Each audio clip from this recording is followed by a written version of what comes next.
Hello guys, আমি নিকিতা। আমি চলে এসেছি আরেকটি নতুন ভিডিও নিয়ে। এটা আমাদের কলকাতার বিয়ের কেনাকাটার ডে 5-এর ব্লগ। তো ভিডিওটি বেশি দেরি না করে চলো শুরু করা যাক, দেখতে থাকো। আজকে অনেক ইন্টারেস্টিং জিনিস আমরা করেছি, তোমরা দেখতেই পারবে। আজকের দিনটা আমরা খুব এনজয় করেছি।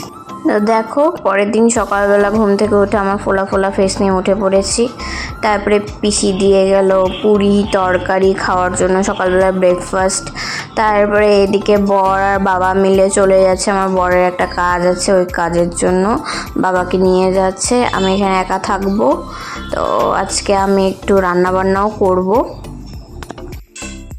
পিসি আজকে লোটে মাছ নিয়ে আসলো, লোটে মাছের ঝুড়ি করার জন্য। কারণ কোচবিহারে এই মাছ খুব কম সংখ্যায় পাওয়া যায়। তো আজকে লোটে মাছের ঝুড়ি হবে, বিরিয়ানি হবে। তো তোমরা দেখতে থাকো।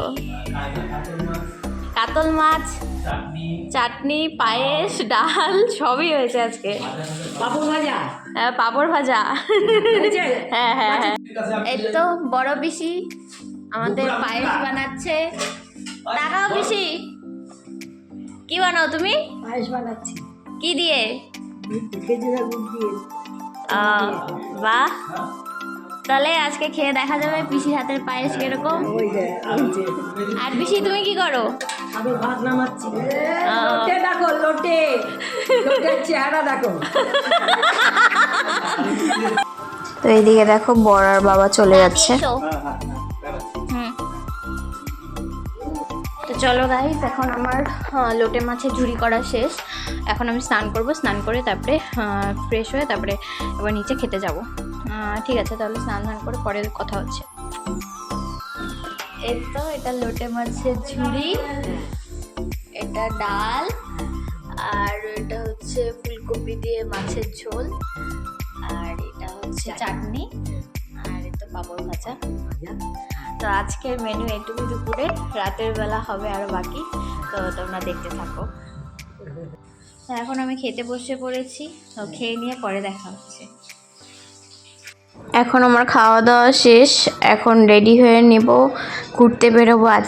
আজকের দিনটা আমরা ঘোরার জন্য রেখেছি। এত দেখো, আমি রেডিও হয়ে গেছি, আর ওরাও চলে এসেছে, ওরাও রেডি হচ্ছে। তারপর আমরা বেরিয়ে পড়বো। তারপরে আজকে অনেক জায়গায় যাব। আজকে মানে শিয়ালদাতেই যাব আমরা। শিয়ালদা মানে হাঁটতে হাঁটতেই শিয়ালদা স্টেশনের ওখানে যে বাজার আছে, হাট বাজার, ওগুলো জায়গা ঘুরবো। আশেপাশেই যতটুকু ঘোরা যায়, কারণ অনেকটাই রাত হয়ে গেছে, 8টা বেজে গেছে অলরেডি। তারপরে তো দেখো, এখানে শিয়ালদার হাটে এসে এখানে ব্রাস্ট বলে ওই চকলেটের একটা যে কুরকুরির মতন পাওয়া যায়, ওটা কিনলাম। ওটা খেতে আমার খুব ভালো লাগে। তারপরে এদিকে আবার পকোড়া নিয়েছি। এটা একটা ডালের পকোড়া পাওয়া যায় ওখানে, ওই 10 টাকা এরকম দাম।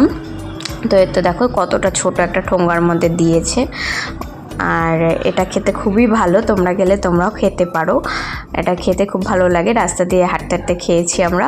তারপরে এখানে আবার দেখলাম জুসের দোকান আছে, তো এখান থেকে আবার জুস নিলাম আমরা। তো প্রথমে তো একটা জুস একটুখানি পড়ে গিয়েছিল আমার বড়ের হাত থেকে, তো তোমরা দেখতেই পেলে।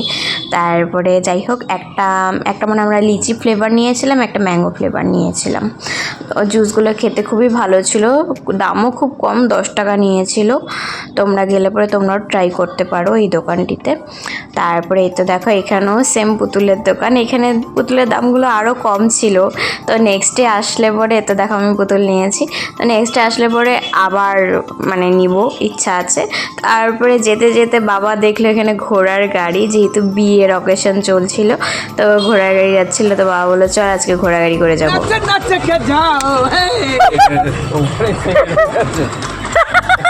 জীবন সার্থক হয়ে গেল, বুঝলেন দাদা? এটা মনে শখ। দেখো কেমন লাগছে ঘোড়া গাড়ি চলে? এই তো ভালোই, নতুন এক্সপিরিয়েন্স। আমরা সবাই এক্সাইটেড।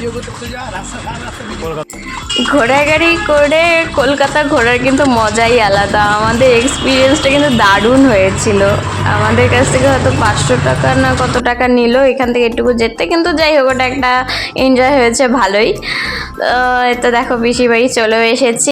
আমাদের পরের দিনও ভিক্টোরিয়া ঘোরার কথা ছিল ঘোড়ার গাড়িতে, কিন্তু কাকুটি চলে গিয়েছিল আর 500 টাকা নিবে বলেছিল। তারপরে তো দেখো, পিসির বাড়ি চলে এসেছি। এখানে পিসিরা খাচ্ছে চা কফি। তারপরে এখন পিসিদের সাথে একটু গল্প টল্প করবো। তো আজকের ভিডিওটি এটুকুই থাক, দেখা হচ্ছে খুব তাড়াতাড়ি পরে একটি ভিডিওতে।